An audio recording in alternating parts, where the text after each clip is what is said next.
You wrote a top-notch resume, fabulous cover letter, submitted them, got yourself dolled up for that interview, and aced it.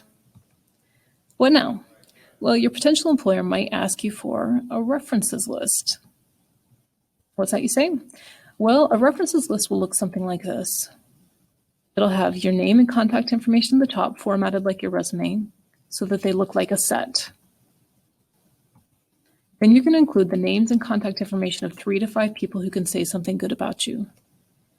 And that information might be formatted something like this: the person's name, their job title, their business name, business address, their phone and email. And of course, you could check with that person about what phone number works best, whether they'd rather use a business number or a personal cell number. And you can also add how you know that person, so that when your potential employer calls him or her up, they know who they're talking to. It's a great idea to have your references printed off and ready to go on some nice paper, just like your resume paper, so that if you're in an interview and you're asked for references, you can just pull them out and hand them over. But it's also acceptable if you're asked to simply email a copy. Big question: who do you put on this list? Who are the 3 to 5 people who can say something nice about you? Should you put your friend? How about your coworker?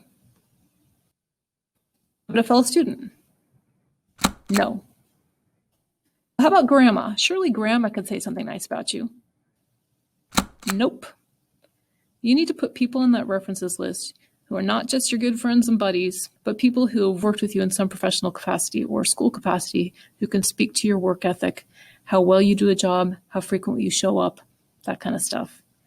Now, if you've got a family member who owns a business and you've worked for them, like say your aunt or uncle has a cleaning service and you've worked for them as a part-time job, then it may be acceptable to put that family member on, again, if they've been your boss. Okay, well, how about your teachers or say your coaches, maybe a current or a former boss? These people would work just fine. They should be able to speak to your work ethic, to the quality of work you produce, to whether you show up on time. Now, you might also include, say, a church youth group leader if you haven't ever held a job, or perhaps a family member if they have been your boss. This is a great thing, by the way. You get to cherry pick exactly who you put on this list. If there was a boss who you didn't think treated you fairly, who you don't think likes you, don't put their name on that references list. Anyone on that list should be able to say really positive things about you. You get to pick them.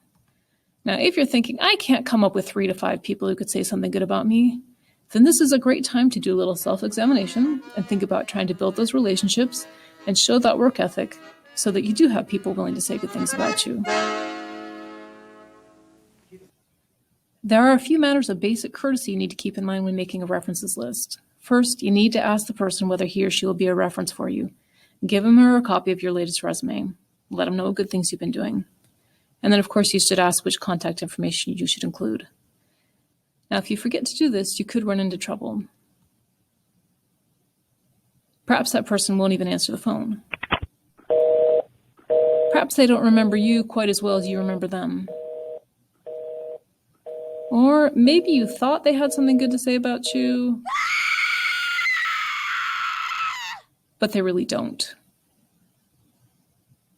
These problems can be eliminated if you simply ask in advance whether someone will be a reference and confirm that they're willing to say something good about you. When you've gone through this process, don't forget to follow up with a thank you. Say, thanks for being my reference, and then let them know whether you got the job or not. If you didn't get the job, well, then you might ask them if they'd continue to be a reference for you.